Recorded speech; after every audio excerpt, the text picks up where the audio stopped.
Betul. Jadi gini, pribumi yang menjadi budak mereka itu berkhianat kepada pengkhianat. Iya. Iya. Tidak mensyukuri warisan leluhur.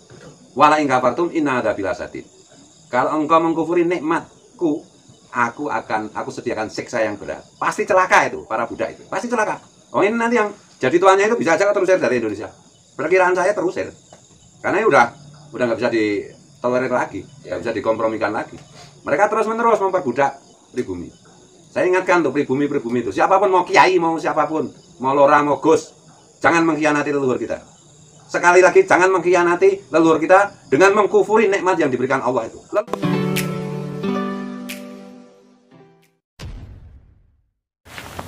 Assalamualaikum warahmatullahi wabarakatuh. Jumpa lagi dengan saya di channel Gagasan Progresif 29. Sahabat sebangsa dan setanah di mana saja Anda berada. Masih seputar masalah habaib di Indonesia yang terus-menerus saja begitu viral dan masih menyita perhatian publik.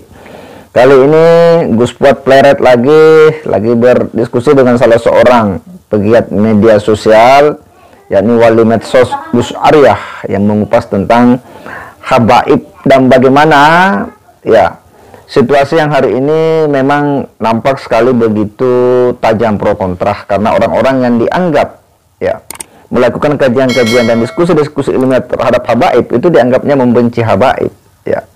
Padahal ini adalah persoalan ilmu yang harusnya itu disikapi juga dengan ilmu. Ini yang dikehendaki oleh para pegiat media sosial.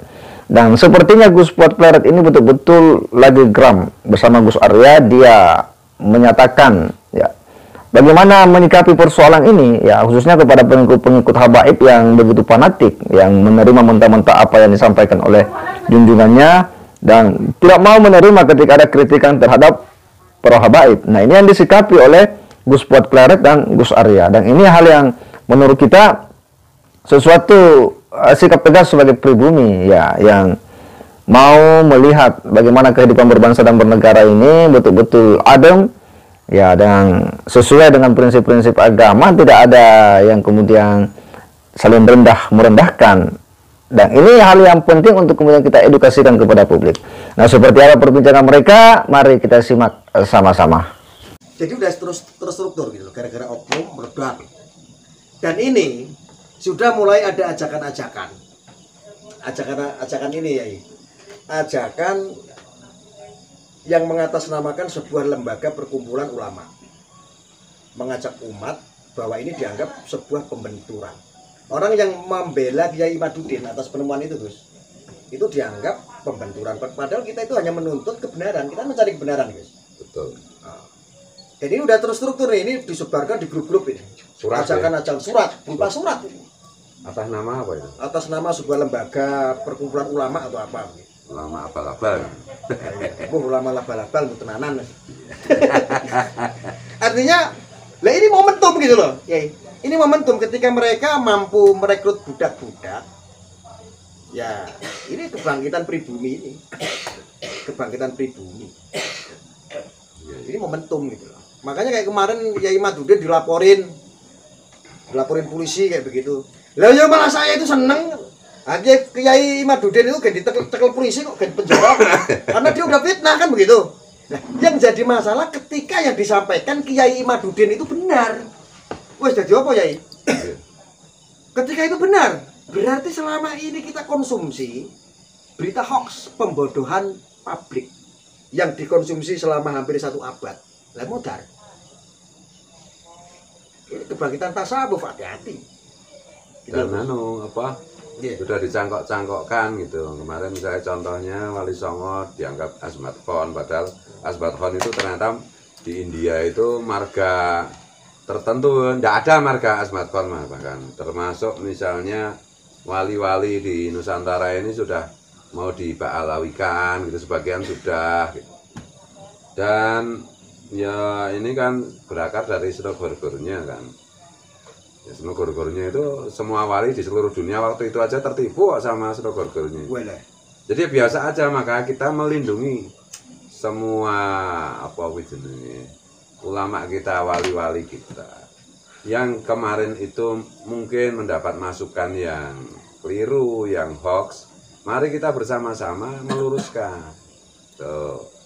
Misalnya begini, misalnya salah satu contoh misalnya yang menjadi concern saya misalnya Maulana Skumpul itu sebagai contoh dia. Nah, Maulana Skumpul kan pernah menyatakan beliau ala Idrus. Beliau menyampaikan bahwa itu beliau dengar dari orang yang tidak pernah berbohong. Tidak pernah berbohong itu bukan berarti tidak keliru kan? Beliau tidak menjamin benar kelirunya. Yang kedua itu mention itu kan sebenarnya ketika sekelompok imigran pada waktu itu di Kalimantan udah mulai berulah. Nah ini saya sudah dapat data nasabnya apa itu nasabnya Datuk Kalambean menurut menurut nakoba di Asia Tenggara. Jadi kalau ini berdasarkan penelitian nanti ada vlog tersendiri. Ini contoh bagaimana kita itu mikul dhuwur mendem jeru dalam bahasa Jawa. Kekeliruan yang dilakukan tanpa sengaja oleh generasi pendahulu kita harus hentikan. Karena itulah yang dikehendaki beliau-beliau yang sekarang sudah ada di alam barzah. Jangan sampai kekeliruan beliau itu menjadi jariah terus-menerus. Kalau jadi pecinta, jadi murid yang cerdas, kita bela, kita bersihkan dari apa itu yang kita cintai itu dari kekeliruan-kekeliruan itu. Itulah secara spiritual pesan yang saya terima. Tuh. Ya. Jadi kalau seandainya ini Gus, ada nih beberapa ini kan masih ada pembelaan. Ini kan kita ingin, ya saya sebagai netizen lah, saya sebagai aktivis media sosial, melihat fenomena ini tentang kajian penelitiannya Kiai Haji Madudin. Ini banyak penolakan juga. Dan yang lucunya yang menolak ini adalah orang-orang pribumi. Loh ini kan lucu gitu loh. Ini orang-orang pribumi loh. Nah, mental budak. Nah ini kan mental budak jadinya. Iya. Loh ini masalah leluhur kita. Kita ini semua beranak pinak orang Nusantara ini mayoritas adalah keturunan dari Wali Songo. Kalau mau kita sanad keilmuannya dari Wali Songo. Iya, semuanya. Maka yang tadi itu bisa ini. Ketika nanti ada pengerahan massa, pengumpulan massa, ini adalah momentum, bukannya kita takut. Ya. Bukan kita takut kok. Ya. Ini momentum. Kalau mereka mau provokasi orang-orang pribumi untuk ajakan-ajakan jihad dan lain-lain sebagainya, padahal ini kajian ilmu gitu loh. Harus dilawan dengan kajian yang ilmiah, dengan ilmu, dengan penelitian. Iya. Ya Imaduddin kan begitu. Betul. Jadi gini, pribumi yang menjadi budak mereka itu berkhianat kepada pengkhianat. Ya. Iya. Tidak mensyukuri warisan leluhur. Wala in kafartum inna adzabila sadid. Kalau engkau mengkufuri nikmatku, aku sediakan siksa yang berat. Pasti celaka itu para budak itu. Pasti celaka. Oh ini nanti yang jadi tuannya itu bisa aja terusir dari Indonesia. Perkiraan saya terusir. Karena ini udah nggak bisa ditolerir lagi, nggak bisa dikompromikan lagi. Mereka terus-menerus memperbudak pribumi. Saya ingatkan tuh pribumi itu, siapapun mau kiai, mau siapapun, mau lora, mau gus, jangan mengkhianati leluhur kita. Sekali lagi, jangan mengkhianati leluhur kita dengan mengkufuri nikmat yang diberikan Allah itu. Leluhur itu kan nikmat dari Allah. Nusantara ini sedemikian rupa hebatnya sampai menjadi Indonesia NKRI itu adalah warisan yang wajib dijaga. Siapa yang mengkhianati itu pasti celaka, pasti saya jamin. Bukan hanya di dunia, di akhirat. Mau apa itu di dunia celaka, di akhirat juga celaka. Jangan dikira kalau membela seperti itu menjadi budak seperti itu tuh. Kalau mati saya enggak, mati konyol masuk neraka saya jamin. Karena mengkhianati apa itu nikmat yang telah diberikan Allah, yaitu berupa leluhur, yaitu berupa Indonesia. Iya, yaitu berupa Wali Songo, yaitu berupa para pendahulu kita yang karena apa itu jasa-jasa beliau itu kita menjadi Indonesia seperti ini. Tuh, jadi ini agak keras ini ya. Kalau kita ini Gus Yai, kita mau menengok ke belakang. Ini serius. Pernah nggak dari Wali Songo, contoh ini? Pernah nggak dari ulama kiai kita mengajarkan untuk makar? Toh kalau dari dulu itu ada demo memperjuangkan hak rakyat, betul? Betul. Nah kemarin yang negara itu saya lihat hampir chaos menghadapi orang pengunjuk rasa, demonstrasi yang nggak penting. Hanya membela satu orang, bukan untuk kepentingan negara. Mereka nyutit, Yai. Nyudet itu memanfaatkan umat. Orang-orang pribumi dimanfaatkan, ayo ajakan ya atas nama jihad. Atas nama agama. Sopo ayo yang demo? Iya. Selama ini yang bikin gara-gara dari dulu siapa? Betul. Mereka adalah orang-orang oknum imigran pendatang yang ngungsi di Indonesia. Yang sudah dilindungi oleh ulama-ulama kita diajarkan akhirnya untuk mencintai yang disebut Habib itu. Lah jangan mentang-mentang kita mencintai para habaib, terus akhirnya ada oknum Habib kita diem. Kita itu dimanfaatkan kecintaan kita umat Nahdizin khususnya umat Muslim di Indonesia dengan kecintaan terhadap Habib akhirnya dimanfaatkan. Padahal Habibnya sendiri sekarang ini terbukti dengan kajian ilmiahnya Kiai Imaduddin dan Kiai Nur Ihya. Secara akademis garis nasab mereka putus dan tidak bisa dibantah.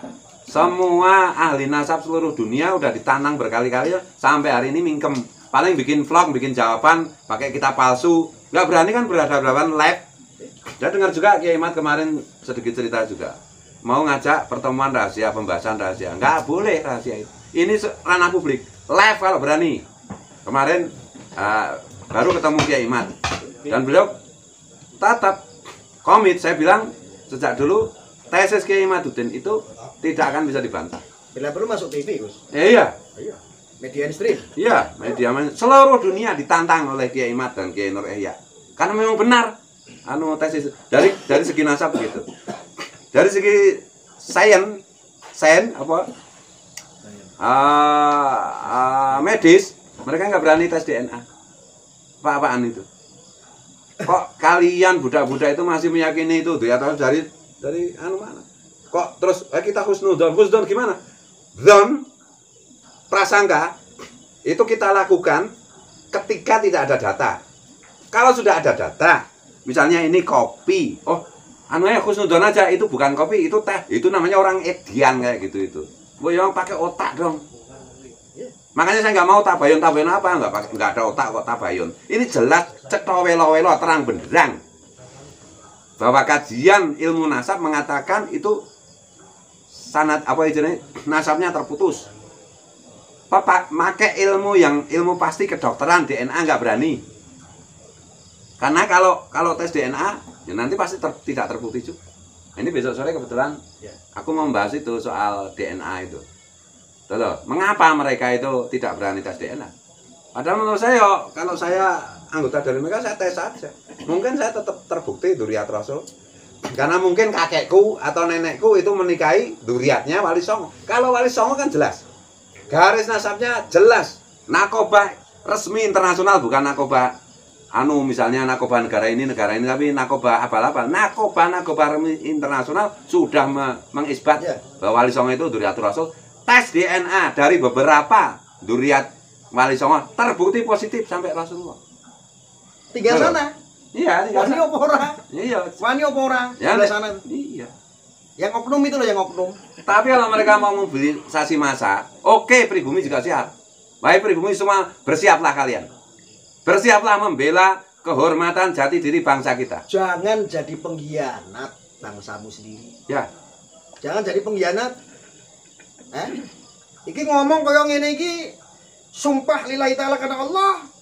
Nah, resikonya di fitnah adu domba, di fitnah apa-apa lagi. Berarti ini apa? Ya orang sing bayar. Ayo. Coba sekarang kita generasi anak bangsa tinggal meneruskan. Untuk itu tadi, jati diri bangsa kita saat ini sudah waktunya. Kebangkitan pribumi sudah waktunya. Ketika marwah ulama kiai kita dihinakan terus. Dari dulu itu kiai-kiai pada diem kok. Iya. Tapi ini ada batasnya loh. Ada batas. Saya dan Gus Arya itu mungkin ada saatnya kami berhenti bicara, kami akan bertindak.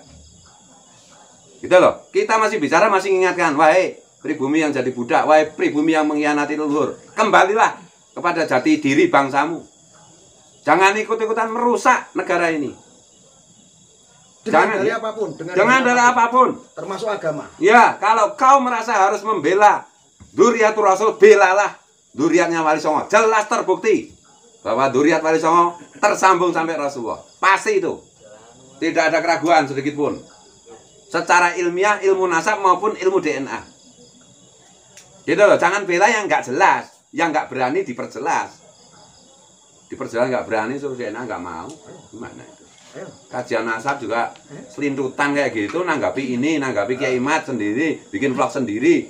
Apa itu? Untuk membodohi orang-orang yang tidak paham mengenai apa itu ilmu nasab. Kalau berani, ayo. Kapanpun Kiai Mat kemarin bilang, kapanpun Pak Kiai ada pihak yang ngajak debat saya secara live, Pak Kiai tinggal hubungi saya, WA saya, telepon saya, seketika saya siap. Kapanpun. Sampai hari ini nggak ada yang berani. Dan memang saya sarankan jangan berani, kasih pasti kamu kalah. Gitu. Gimana pribumi siap nggak? Siap. Siap ya? Siap. Nah, wes.